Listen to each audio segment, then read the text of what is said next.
네, 부동산 시장의 노하우 대방출 시간, 부디의 한 수 시작해 보겠습니다. 부디 오늘 주제가 3대 주거지역에 무조건 투자하라. 10년 후 나의 미래가 바뀐다. 이거 솔깃합니다. 미래 바뀌어야 되는데. 미래가 더 좋아져야 되는데.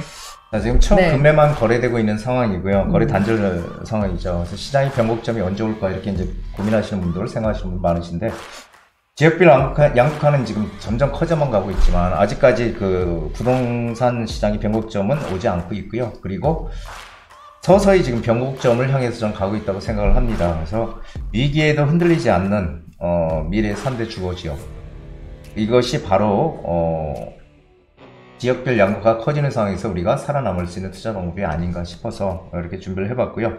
위기에도 흔들리지 않은 미래의 3대 주거지역, 남들이 머뭇거리고 있을 때 우리는 역발상 투자로 남들보다 한 걸음 먼저 가는 그런 지혜를 우리가 찾아가는 그런 시간을 준비해봤습니다.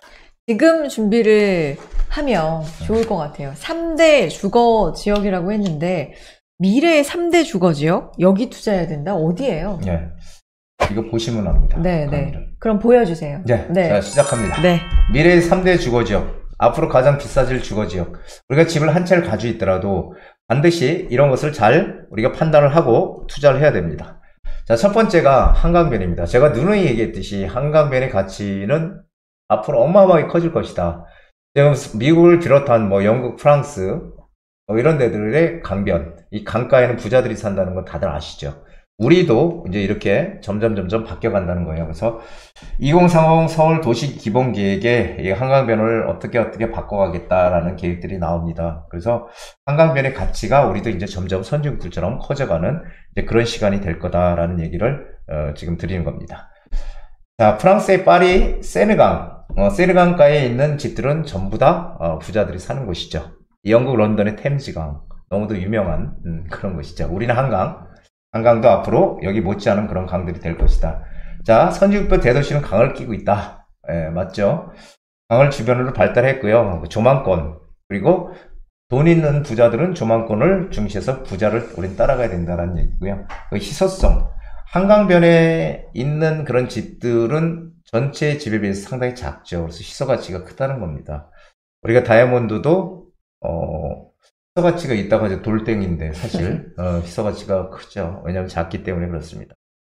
한강변도 이제 거의 개발이 아파트들로 다 들어와 있지만 그 중에서 아파트가 없는 지역들 다 반드시 개발이 될 거다.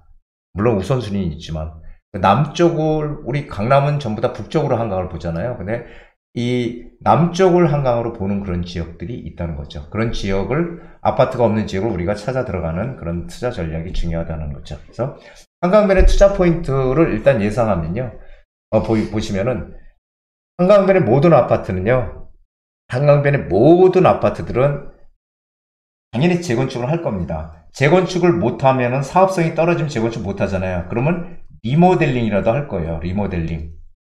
물론 가장 좋은 건 재건축을 하는 게 문제겠지만 재건축을 하든 리모델링을 하든 간에 투자 가치는 높이 올라갈 거라는 기정사실입니다. 근데 문제는 뭐냐면은 일단 지금 재건축은 안 되고 있고 사업성이 없든 있든 간에 가격이 비싸다는 거예요. 그럼 우리 비싸면 돈이 많으면 얼마든지 어디든지 내가 선택에 들어갈 수 있지만 우리 재테크적인 측면에서 봤을 때는 내 돈을 최소화해서 이익을 극대화하는 전략을 써야 되거든요. 그렇다면은 여기는 일단 들어가기가 어렵다라는 거죠, 아파트는. 그러면은 결론은 어떻게 해요? 아까도 말씀드렸지만 한강변에 있는 낡은 빌라, 이런 빌라들이 밀집해 있는 지역, 이런 지역들이 우리가 투자의 대상이다라는 거죠. 왜? 그냥 빌라 투자하는 건 아무 의미가 없어요. 우리가 빌라를 투자한다는 것은 여기가 개발이 돼서 아파트가 된다는 가능성을 가지고 그것 때문에 우리가 투자하는 거죠.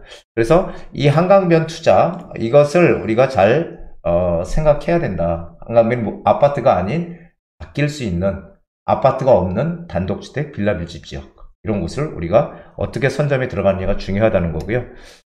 자, 이게 첫 번째고, 두 번째는 전용 주거지역의 단독주택입니다. 이거 상당히 중요한데요. 부동산은 활용도가 높을수록 땅값이 비싸죠. 그렇기 때문에 가장 비싼 지역은요, 이 상업지역이에요. 당연하죠. 상업지역에는 다양한 용도를 넣을 수 있잖아요. 뭐 중심상업지역 같은 경우는 극장도 들어올 수 있고, 마트도 들어오고, 다양하게 들어오잖아요. 그렇죠? 그런데 주거지역은 한정이 돼 있잖아요. 일반 주거지역. 물론 이제 근린생활시설이고 주거하기 필요한 그런 시설들은 들어올 수 있죠. 하지만 일단 제한적이고요. 이 전용 주거지역이라는 것은 더더욱 제한적이에요. 전용 주거지역은 아파트가 지어질 수가 없는 곳이에요.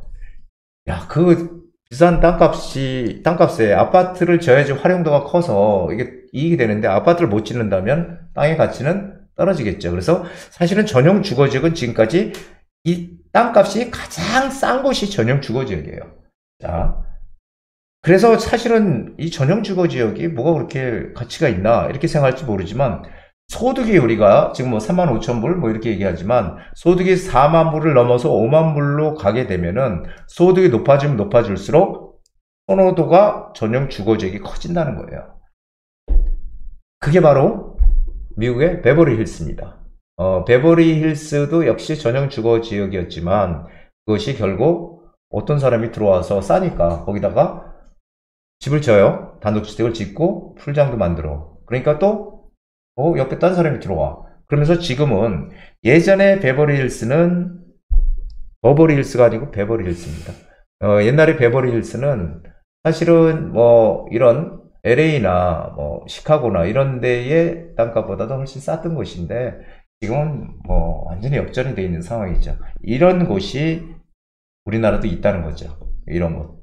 그래서 이런 전용 주거 지역에 우리가 어떻게 투자할 것이냐, 이런 것이 상당히 중요합니다. 자, 전용 주거 지역의 단독주택 예를 들면은 용도가 전혀 없던 곳이라고 했죠. 아파트를 못 짓는 거니까. 그래서 단독주택이나 고급 빌라만 질 수 있는 곳이에요. 그래서 오직 단독주택 또는 고급 빌라만 질 수 있는 곳인데 소득이 높아지면은 전용 주거 지역의 가치가 크게 올라간다는 겁니다. 자, 투자 포인트는요, 향후 희소 가치가 극대화될 지역이다. 우리나라도 있죠. 우리나라도 어디입니까? 연희동. 옛날 전직 그 대통령 2명이 살았던 연희동. 그리고 방배동의 일부. 한남동의 일부. 한남동. 그 다음에 또 어디 있을까요? 평창동. 그죠. 구기동. 이런 데들이 전용 주거 지역이에요. 근데 전용 주거 지역들은 특징이 있는데 대부분 교통이 좀 불편해요. 그런데 왜 비쌀까요? 성북동 이런 데 전용 주거지역이거든요. 교통이 왜 불편해요? 지하철 안 타고 다니거든요. 성북동 가보신 분들은 아시겠지만 집들이 으리으리하잖아요. 거기에 지하철까지는 마을버스 타고 와야 되지만 그래서 전용 주거지역의 특징은 언덕이라는 거예요. 경사도가 있다는 겁니다. 경사. 재밌죠. 그래서 땅값이 비싸면 안 되는데 이게 앞으로 우리의 미래에 상당히 가치가 커질 것이다. 이렇게 생각하시면 될 것 같아요. 자, 여기 있네요. 성북동, 평창동, 구기동. 명사들이 사는 고급지역. 대중교통 불편, 경사도 심하다. 여기 있네요. 저는 이게 없는 줄 알고 말씀을 드렸는데 대중교통이 불편하고 경사도가 있다. 평지가 아니다라는 거죠. 그래서 이 전용 주거지역, 물론 아직까지는 지금도 역시 집값은 아직까지는 쌉니다. 하지만 우리가 좀 눈여겨봐야 되는데, 근데 이런 건 어떨까요? 만약에 이런 전용 주거지역에 지하철이 없어서 불편하잖아요. 근데 지하철이 딱 생겨. 그럼 어떻게 될까요? 그러면은 전용 주거지역으로서의 가치가 떨어지는 겁니다. 오히려 값이 올라가는 게 편하고는 좋지만 가치는 떨어진다. 왜냐하면은 항상 그렇잖아요. 끼리끼리 산다고. 그러니까 돈이 많은 부자들은 자기네들끼리 살고 싶은 거예요. 그래서 얘네들만의 세계를 만들고 싶은 거죠. 거기에 지하철이 생기면은 외부 사람들이 들어오잖아요. 그래서 안 좋다는 겁니다. 그러니까 이 전용 주거지역 한번 잘 염두에 두시기 바랍니다. 자, 마지막으로 역세권입니다. 제가 누누이 얘기했지만 역세권이 지금 뭐 제가 예전부터 많이 얘기했어요. 제가 얘기했던 이유는 선진국들이 그렇다는 거예요. 선진국들이 역세권 중심으로 모든 것이 이루어지더라 라는 얘기를 드렸던 거죠. 여태까지. 우리나라도 항상 용도지역제라고 해서 주거지역, 상업지역, 공업지역, 녹지지역 4대 지역으로 이렇게 나눠 놓고 주거지역엔 주거 용도에 필요한 것들만, 상업지역에는 상업 용도에 필요한 것들만 이렇게 했다가 지금 최근에 2040 계획에서 바뀌었죠. 기본 계획에서 이제 어떻게 된다고요? 한마디로 어떤 지역을 주거, 상업, 공업, 녹지 이렇게 옛날에 돼 있었다면 앞으로는 주거도 들어오고 관광도 들어오고 상업도 들어오고 업무도 들어오고 한 곳에다 몽땅 다 몰아넣겠다는 거예요. 이게 용도 지역제가 앞으로 바뀐다는 거예요. 이게 우리도 그렇다면 이 용도 지역제의 가장 중요한 거는 뭐를 중심으로 할 것이냐라는 거죠. 역세권이 중심이 된다는 역세권. 네, 역세권이 중심이 된다. 그래서 상당히 중요합니다. 그래서 서울형 신용도지역 체계에서 비욘드 조닝이라고 이렇게 나와 있잖아요. 그래서 앞으로는 이런 역세권 지하철을 중심으로 해서 이런 것들이 변화가 되더라라는 얘기죠. 그래서 이것을 꼭 기억들을 하시면은 아마 절대 실패하지 않는 그런 투자가 될 것이다라고 생각이 돼요. 자, 역세권 개발은 선진국들의 핵심 사업입니다. 그래서 자, 제가 얘기했죠. 옛날엔 주상 목록, 주거, 상업, 공업, 녹지 이것을 지금 복합개발, 한 지역에 주거, 업무, 상업, 문화가 모두 공존하는 복합개발을 시대가 열렸다라는 거죠. 그래서 자, 그런데다가 1차 역세권이 본래 1차 역세권이 승강장에서 직선거리로 250m까지를 역세권이라고 합니다. 250m까지 1차 역세권. 그리고 250에서 500m까지를 2차 역세권이라고 하는데 1차 역세권의 범위가 2024년도까지 250이 아니고 350m까지로 넓혀졌다는 거예요. 오히려 100m가 늘었죠. 이건 뭐예요? 역세권을 중심으로 해서 개발의 폭을 넓혀서 빨리빨리 개발을 할 수 있게끔 하겠다라는 의지가 담긴 거죠. 자, 그래서 역세권이 정말 앞으로 중요하다는 거죠. 그래서 투자 포인트는 역세권, 제가 항상 선진국들의 핵심 사업은 후진국에서 그대로 다 받아서 한다. 이런 얘기 많이 드렸죠. 우리보다 먼저 앞서간 나라들은. 우리가 했던 것들은 또 어떻게 해요? 우리보다 뒤에 따라오는 나라들이 또 같이 할 겁니다. 똑같아요. 그래서 역세권 개발될 지역, 이런 지역을 우리가 선점 투자해야 된다는 거예요. 근데 중요한 게 있죠. 역세권이 몇백 개가 되잖아요. 서울에 300개가 넘거든요. 그렇다면 그 역세권 중에서 어디에 들어가야 되느냐. 이것이 핵심 지역, 핵심이 될 지역, 이런 지역을 우리가 찾아 들어가야 되지, 역세권이라고 해서 아무 데나 들어가서는 또 안 된다는 얘기예요. 그래서 부동산은 어떻게 보면 쉽지만 어떻게 보면 상당히 어렵다. 이렇게 얘기를 할 수 있는 거죠. 자, 역세권 개발은 세계적인 추세라고 해서 이게 지금 뭐냐면요. 이름은 다 틀려요. 유럽은 압축도시, 컴팩시티라고 해서 이런 용어로 역세권 개발을 추진하고, 미국은 뉴 어버니즘이라고 해서 역세권 개발을 추진하고요. 영국은 어번 빌리지, 이름은 다 틀려요. 하지만 이 세 개의 내용이 다 똑같아요. 어떻게 돼 있어요? 개발의 공통점은 뭐냐면 바로 이겁니다. 기존 도심 재개발로 도시 확산을 방지하겠다. 외연을 확장하는 신도시 개발을 안 하고 기존 도심을 개발하겠다는 거예요. 그 안에서 이제 외연 확장, 이것을 안 하겠다. 확산을 방지하겠다. 그리고 고층, 고밀도 개발로 해서 녹지 확보, 경관 보호하겠다. 그리고 친환경 교통 중심지 위주의 개발, 역세권 위주의 개발을 한다는 얘기죠. 그리고 차량 이동을 최소화해서 에너지 낭비를 방지하겠다. 이게 선진국들의 조금 전에 보여드렸던 그 개발들의 공통점입니다. 똑같은, 이름만 틀리지 다 똑같은 거예요. 그래서 우리가 이런 상황들을 봐야 된다는 거예요. 결론은 뭐예요? 결론은 미국, 일본 모든 나라들이 도심 회귀 현상을 보였다. 외곽으로 계속 확산해 나가던 그런 개발 정책에서 도심으로 다시 들어오는 그런 회귀 현상들을 보이고 있다. 그래서 고밀도 대중교통 위주의 개발을 진행했다라는 거죠. 그래서 도심 역세권은 향후 최적의 주거지가 될 것이다. 그래서 그 지역에 또 우리는 지금 비욘드 조닝이라고 해서 주거, 업무, 상업, 문화까지 다 들어오는 한 지역에 이런 이제 용도 지역제로 바뀐다는 거예요. 앞으로 역세권이 같이 커지겠죠. 자, 우리 내가 투자가 아니라도 상관없습니다. 어쨌든 내가 내 집에서 편히 살 때 아무 데서 살아도 되지만 그래도 기왕에 살면서 내 집의 가치를 올리기 위해서는 이런 개발될 수 있는 지금 이런 곳들을 먼저 우리가 선점에 들어가서 가지고 있어야 된다는 얘기죠. 그래야지 우리 노후가 편해진다는 거예요. 이게 앞으로 10년이 안 걸릴 거예요. 이렇게 진행되는 데들. 그래서 뭔가 빨리 선점해서 들어가는 그런 투자 전략을 써야 된다라는 얘기를 드린 겁니다.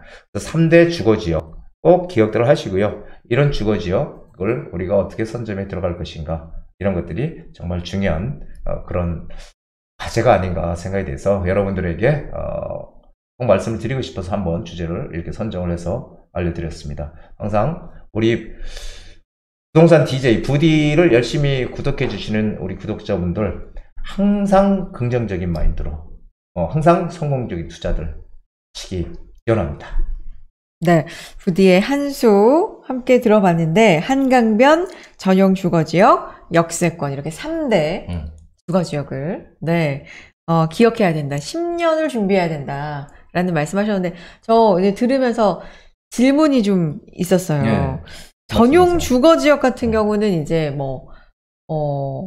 약간 부자들이 사는 동네. 그래서 지하철역도 가까이 없고, 그럼 지하철역이 생기면 오히려 편리는 하겠지만, 오히려 그만의 가치는 떨어지고. 근데 또 역세권은 불변의 가치가 있다라는 말씀을 또, 역세권 엄청 좋다라는 말씀을 또 뒤에 해주셨잖아요. 그럼 이거는 되게 상충되네요. 근데 역세권은, 네.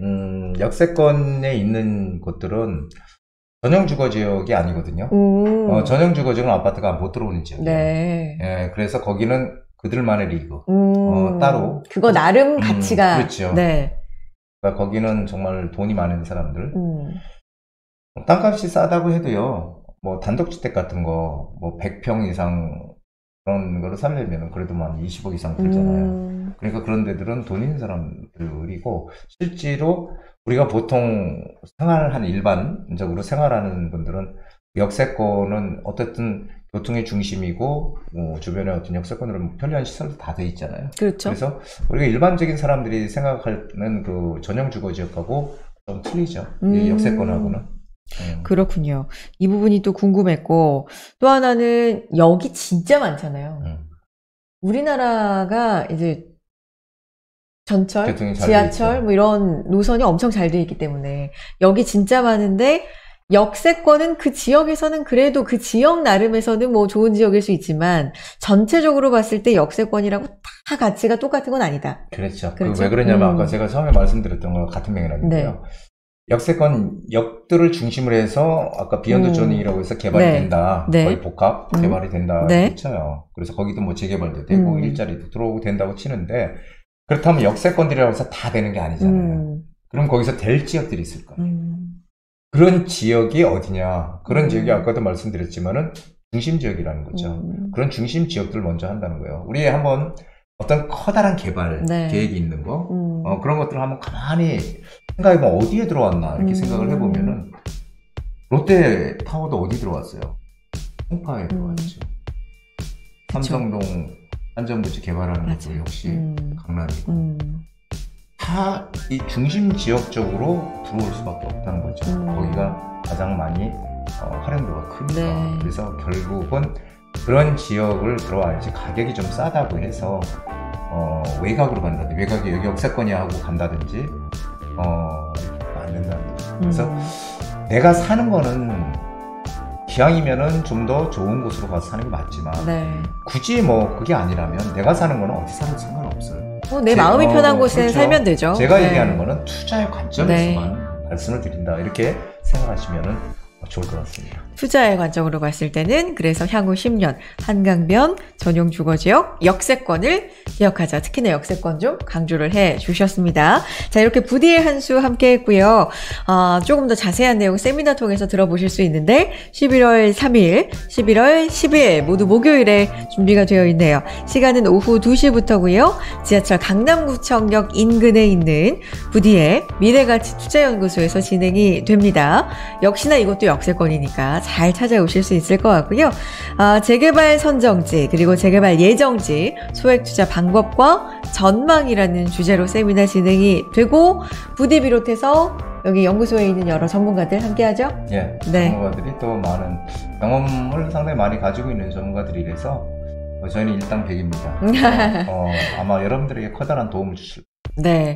자, 많이 신청해 주시고요. 네, 당일 일정 변동 그리고 상황 변동으로 1:1 상담으로 또 대체가 될 수 있다는 점 향후에는 이 점도 알아주셨으면 좋겠고 어쨌든 여러분이 부동산에 대해서 뭔가 궁금한 점, 좀 고민 이런 게 조금이라도 있으시다 주저하지 마시고 신청해 주시면 많은 도움 되실 것 같습니다. 미리미리 선착순이니까 전화나 문자, 이메일 그리고 네이버 폼 통해서 미리미리 신청해 주시기 바랍니다. 지금까지 부디의 한수였습니다.